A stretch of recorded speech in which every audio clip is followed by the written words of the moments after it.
Hello, everyone. I am Skippy from the Silly You Sports Talk. Welcome to our 20th episode. And if you've noticed, Big T ain't here for it.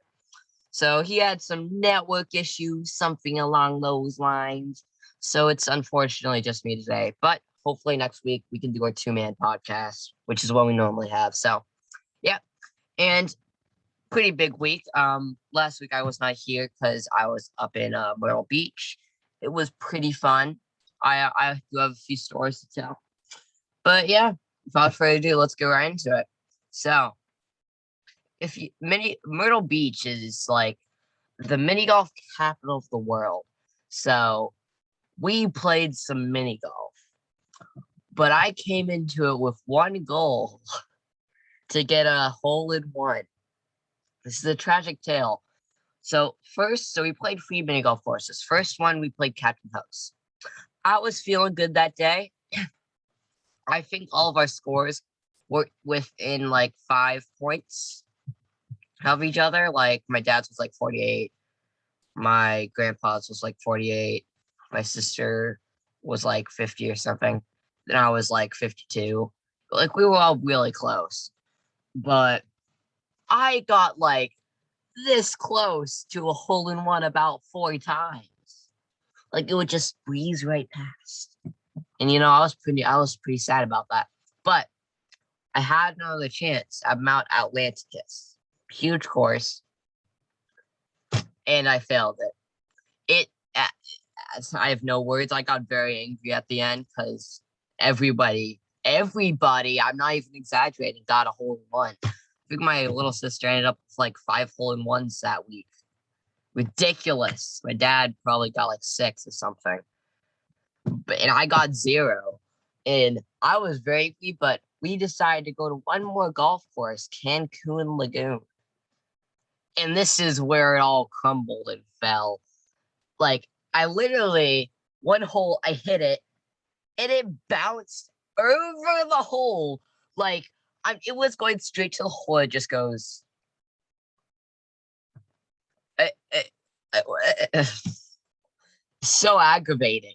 And then another one, it like bounced off the rim and didn't go in. So I ended up with a grand total of 0 hole-in-ones that week. I've determined that mini golf hates me. Now I will be going to Myrtle Beach probably next year, so we will have another chance at this.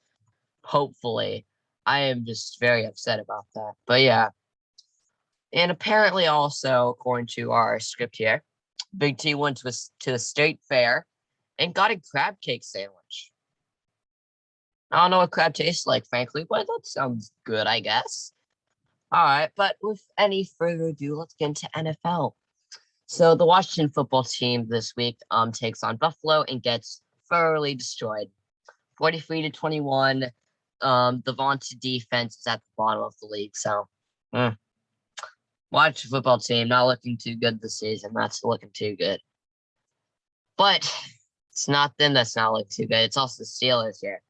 Steelers lost to the Bengals, of all people. Steelers have no offensive line. This is causing major issues as they have no offense, and hence the loss 24-10. The offensive gave up 6 tackles for a loss of 4 sacks, 7 QB hits, and had about 10 dropped passes. Defensively, they held their own, but did break the streak of 75 games with a sack. Still, you kidding me? That mm, mm, mm. Steelers, get your act together. Come on. And for fantasy football, I'll just go over them really quickly. Let's see here. Oh, come on. I lost again. Dude, I'm like the wait, have the Jets won yet? Otherwise, I'm like the Jets. I'm 0-3. That's nice. Let's go. Yeah. Let's see which team's doing the best. Wow. I'm at the bottom of this pile. Nice. I don't know how I feel about that, but yay. I need to turn around my season because I'm not looking too good at fantasy right now. So, yeah. But we have a bit of baseball stuff. So, for Nats, nothing this season. Their season is over. Though they have been throwing some concerts. That's pretty cool. I know someone who went to the Beach Boys concert. Pretty cool. We have Nationals doing their thing. We won 2 against the Marlins and lost 1. And then we played 4 games against the Reds. Won once, lost the other. So come on, Nationals. What are you doing? They're gonna finish their season at Colorado and at home versus the Red Sox. So let's see if they can end it off like the Fred Nats with a 4-game win streak. That'd be cool. That'd be cool. Pirates won 2 versus the Red. We won 1, lost 1. And just like the old Nationals, 4 games against the Phillies, lost 3 and won 1. But they did get a shutout, so we're not complaining. And listen, Pirates are starting 100 losses in the face. They need to go on a win streak here in the last week of the season as they take on the Cubs and Reds and got 5-1 to avoid 100 losses. So they're getting too close to 100 losses. That's sad. And in other MLB news, heading into last of the season, let's check out the playoff picture. So the AL East, Rays have a clinch, White Sox have a clinch, and Astros are 6-game up on the Mariners. For the wild card, we have Boston and Yankees are both holding places, with New York up 1 game, Blue Jays are 1 game behind, Mariners are 3 and 2 games behind, and the A's are 3 games behind. So, the Blue Jays play Yankees Tuesday, Thursday. This will be a critical matchup as any result of the TOR winning 2 or 3 games will be an exciting final weekend. The A's face off versus the Mariners in this and will certainly seal one of the fates, or if they both split up the series. With the NL East, the Phillies and Braves have a 2.15 game lead. These teams have a 3-game series Tuesday, Thursday. These will probably determine who makes the playoffs. The Central, Brewers clinch division. The West, Giants and Dodgers are still battling out. For the wild card, Dodgers and Cardinals have this mostly locked up unless the Cardinals collapse. Looks like the Phillies and Braves is the only race to watch in the NL. Cardinals are looking for the longest win streak since that Oakland A's 2002, which was 20 games.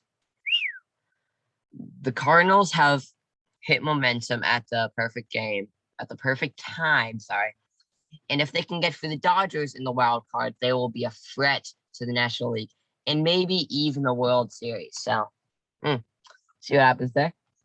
And we have over in NHL. Penguins training camp has begun. The Penguins are trying to figure out line combinations with Crosby out for the first 2 weeks and Malkin out for the first 2 months. Big T has Malkin in fantasy hockey, so Crosby is skating on his own and getting ready for the season. So we're hoping for Crosby to get in there quickly. Then we have the Capitals. Caps drop preseason opener 3-2 in a shootout. Phoenix, Copley, and Vanacek split the day. So yeah, we'll see. Over in NBA, we have more than just 2 words. We have a lot of words. Training camp opens Tuesday, which is today, and Russell Westbrook tried to drag Bradley Beal to LA in the Lakers Wizards trade in order to make a super team. We still got Brad, but the Wizards might be sad. That's poetic.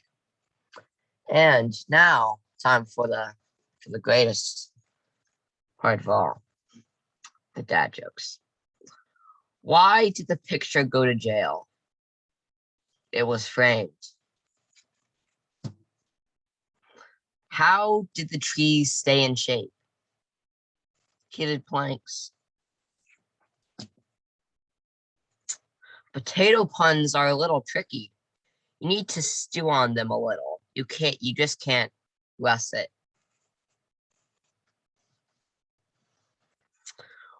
What do you call Darth Vader when he's nervous?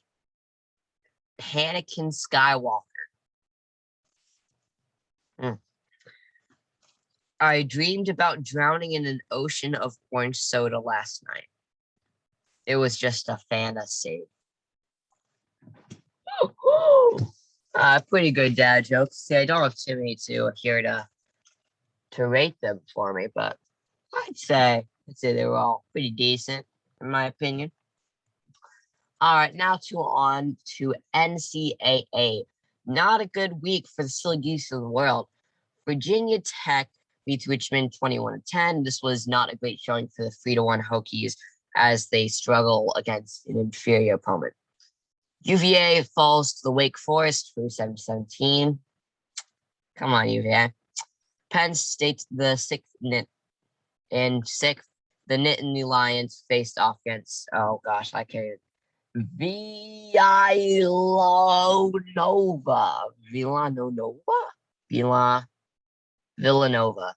Good enough. And won 38-17, so let's go. QB Sean Clifford had a great day of 401 passing yards, which is the second highest total in PSU history. The running game still didn't get going against an inferior opponent, and it may be a concern moving forwards.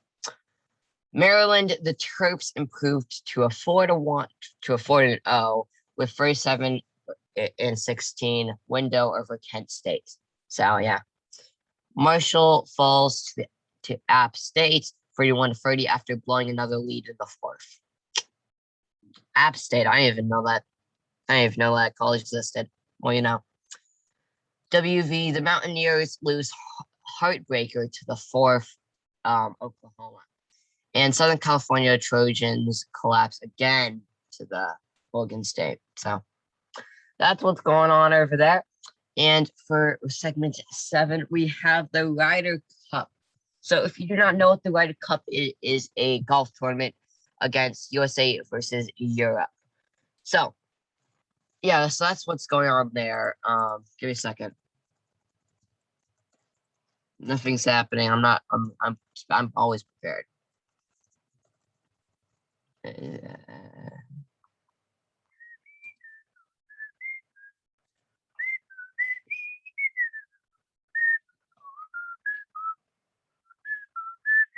Well, I don't know. So for the Ryder Cup, the USA needed 14.5 points to win the cup back from Europe after losing 17.5 to 10.5 in 2018. Friday, the USA started out strong with a 6-12 to 2-point lead. Saturday, the USA expanded their lead 17-5, and Europe's only bright spot was John Ram and Sergio Garcia. Group went 3-0 for the first 2 days. Sunday, the USA kept winning ways of taking 8 of the 12 matches and winning back the cup with a resounding 19-9 final. It is the largest defeat in the USA has ever handed to Europe. For the USA, Dustin Johnson went 5-0 as the leader of the pack. So let's go. Pretty good. All right. And back on to Big T's NASCAR for a minute. But I'm not a NASCAR guy, so I will sum it up. Chase Elliott slow. Hamlin go fast. Beautiful. Big T will be proud of me for that.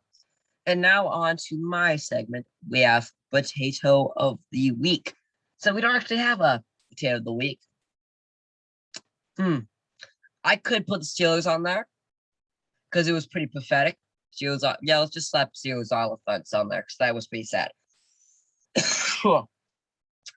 Now, time for a new one. Jag-off of the Week.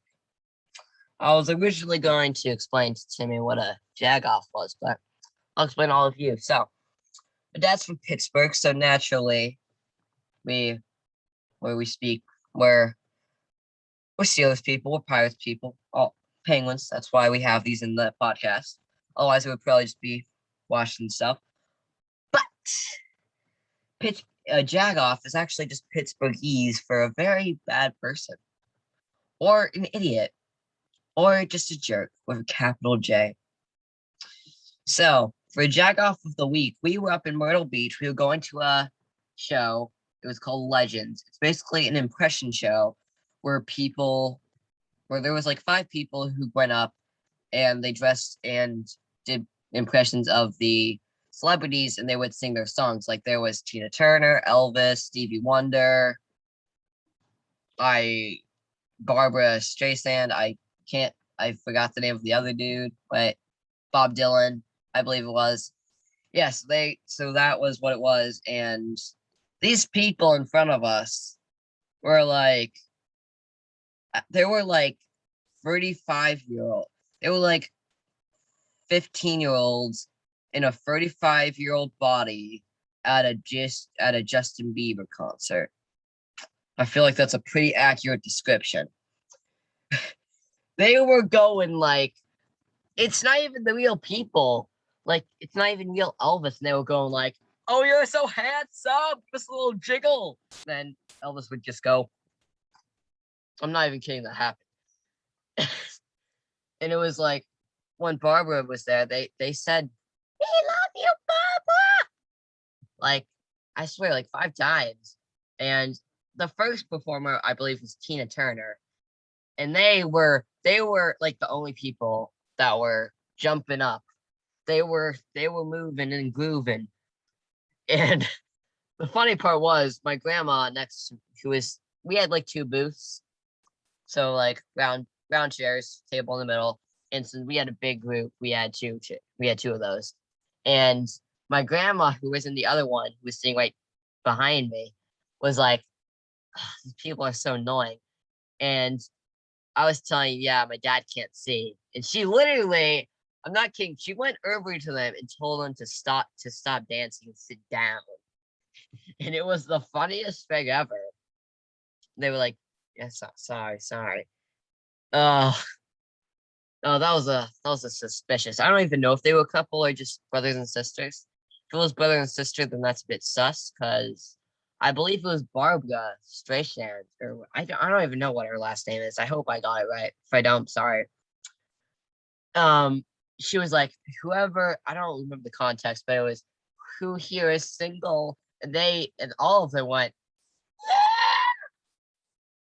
yeah! And I don't know if it was just them, just in the moment, but a little bit suspicious. And the funniest part was maybe the saddest part, I don't know. Someone in the group had who was an older fellow with a bucket hat and was stuck right, because all of them were getting up and dancing.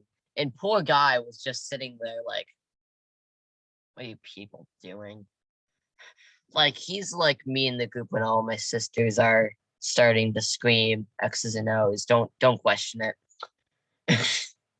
So yeah, that was interesting. I think Stevie Wonder was personally the best out of all the impressionists. He was pretty funny. And something I did learn is Royal Beach has one of the greatest store names known to man, Higgly Wiggly.